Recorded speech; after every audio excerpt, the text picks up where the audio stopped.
Okay, fellow babies, welcome back to the Pachter Factor. This week's first question comes from SIFTD.net from Jay Lynn. I wonder if that's the basketball player. Could be. Would it ever make sense for a manufacturer to give away its consoles for free so that they have a larger installed base and therefore generate more revenue on games sold? It could also run ads on its console like Amazon does for the lower priced Kindles.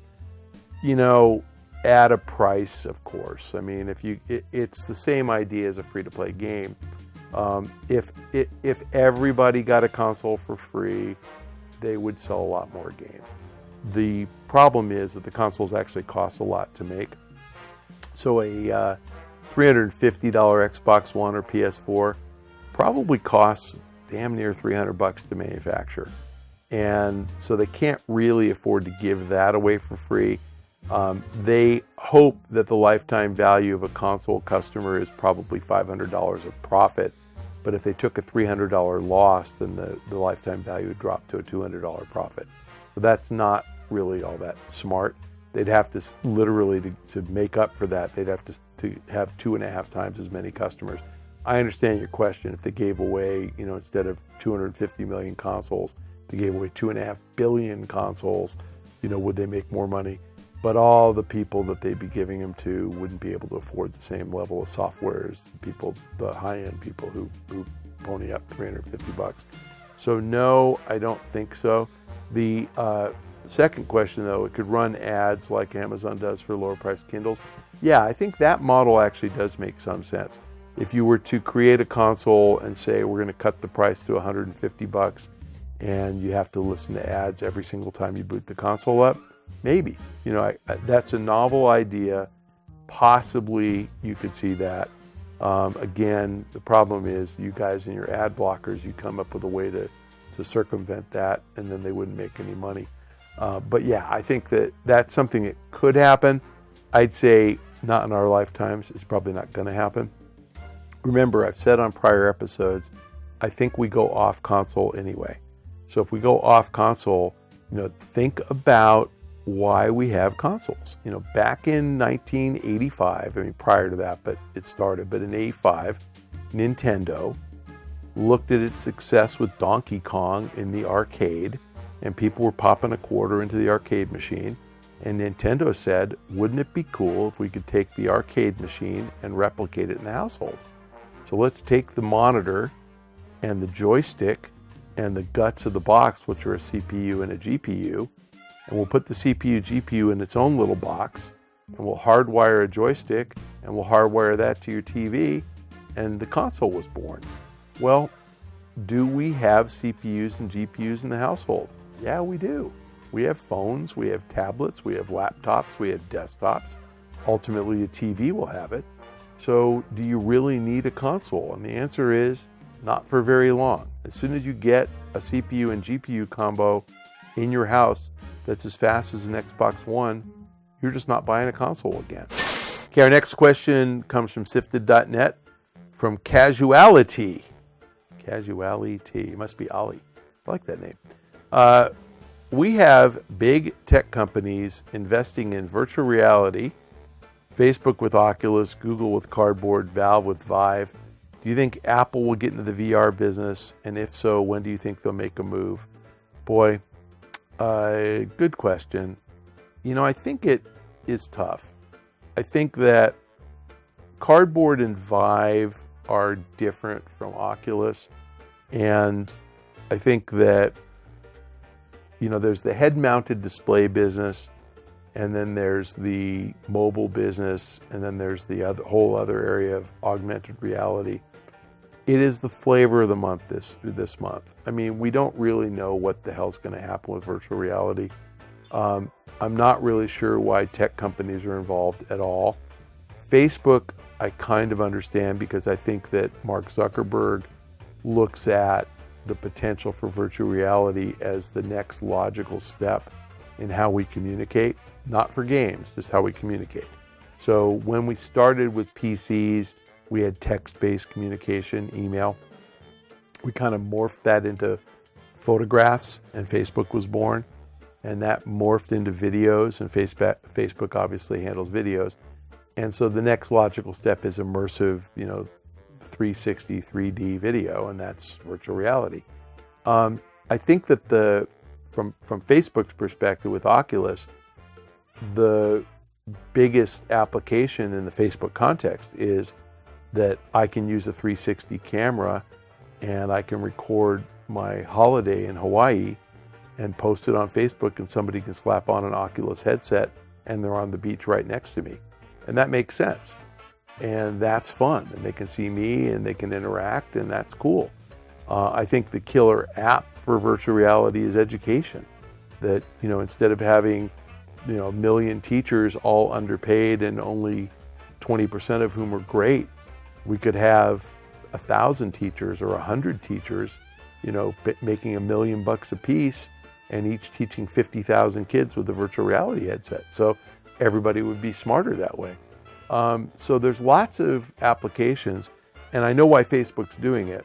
I'm not sure why Google's doing it, other than that they have the Android system, and so they want to favor, like a Samsung phone that runs on Android. Valve with Vive, I think, is approaching it from the software perspective. Apple, if Apple wants to get in the games business, this is a place to go.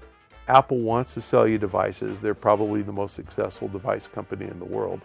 And virtual reality, if it's a head-mounted display, requires a device. It requires a super fast CPU, GPU, and Apple is in a position to actually offer that. So yes, I do think they'll get in it. No, I don't think it's something imminent, because I don't think virtual reality is imminent. We're going to have devices in 2016. I don't know how popular they're going to be or how widely adopted. The cardboard, sure, 10 million, because if you pop your phone in a piece of paper, of course we can have that kind of adoption. Oculus head-mounted displays, no way 10 million, unless they're giving them away free. So the earlier question was, does it make sense for a console manufacturer to give away consoles? It actually makes sense for Oculus and Facebook to give away head-mounted displays, because you get much more rapid adoption of virtual reality if you do that. It's a hard thing to do.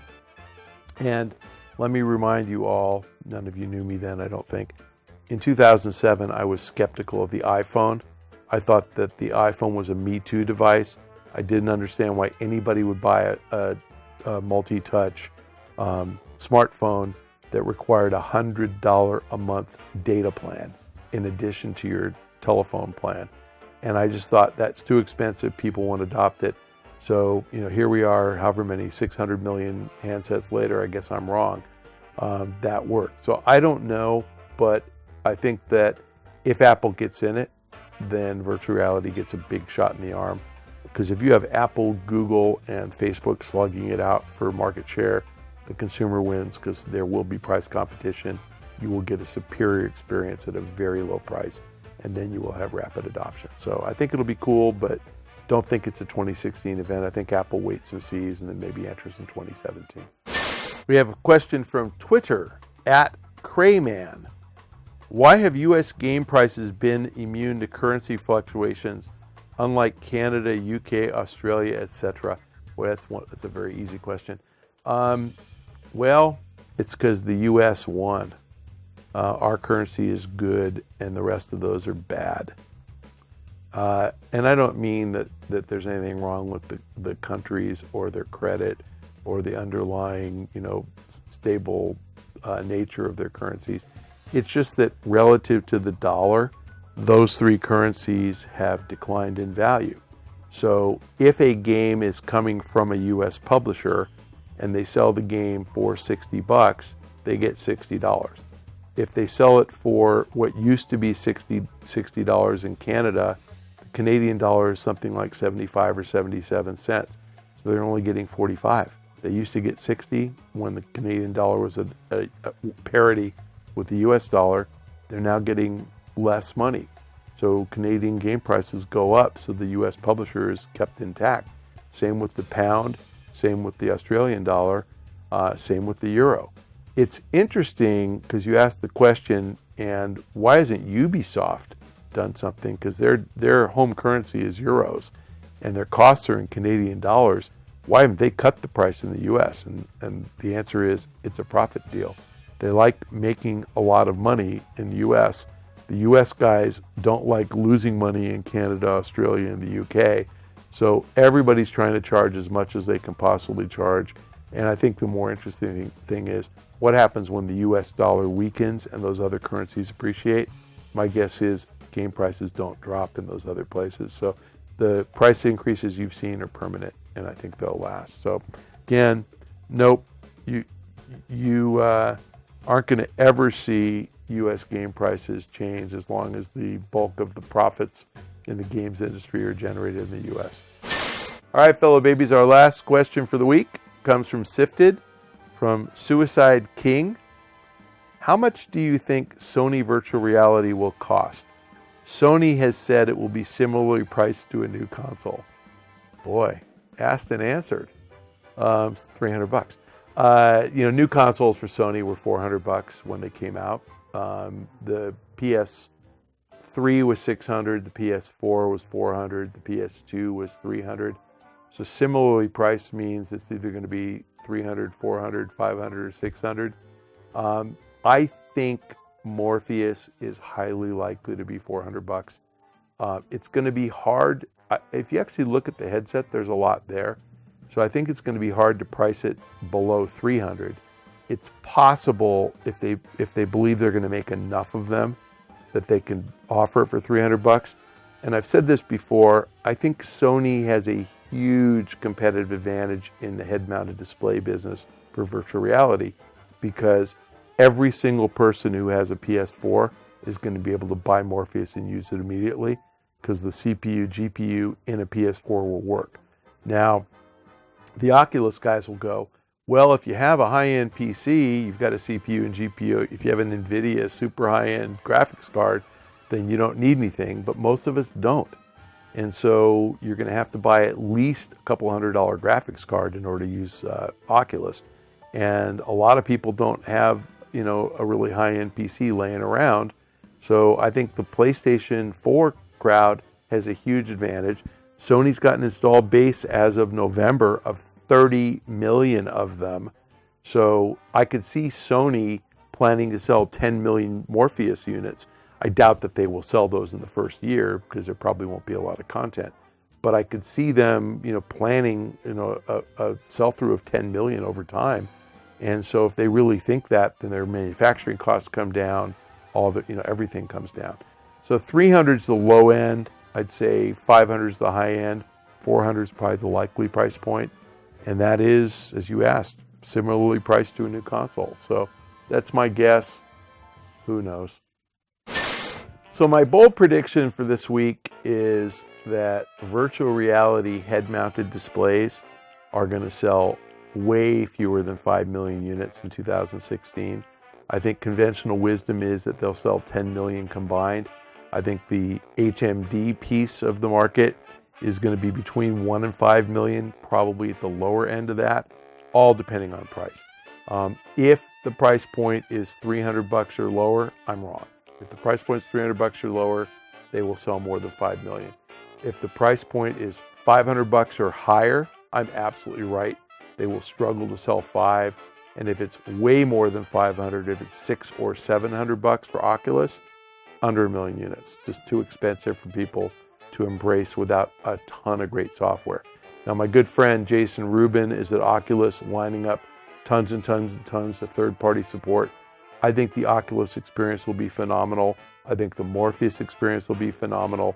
But the question really is, how immersive is our games going to be, and how long do you really want to play them? I doubt there's going to be a virtual reality game offered out there that is Destiny-like, that you play 3 hours a day, and I doubt people are going to want to wear that headset 3 hours a day. So again, if it's only a bite-sized experience, 10 or 15 minutes a day, that's going to limit the market for VR headsets in the first year. I'm going to boldly predict under 5 million, and if the price points are $500 or above, way under 5 million. That's my bold prediction, happening in 2016. Tally that one up in the right column. All right, fellow babies, thanks again for joining us on Pachter Factor on SIFTD.net. I hope you are watching this real time because you're a SIFTD.net subscriber. If you're not, because you can't afford it or you choose not to afford it, or you're too lame to have gone to sifted.net/gifted and asked somebody to get you a subscription, then you're watching it on YouTube, which is A-okay with me. The only thing you lose watching on YouTube is you're getting it a week late and you're not allowed to criticize anything I said. So thanks for joining us. No criticism from the YouTube crowd. Sifted.net members, bring it on. We love your comments. Thanks for joining us, fellow babies.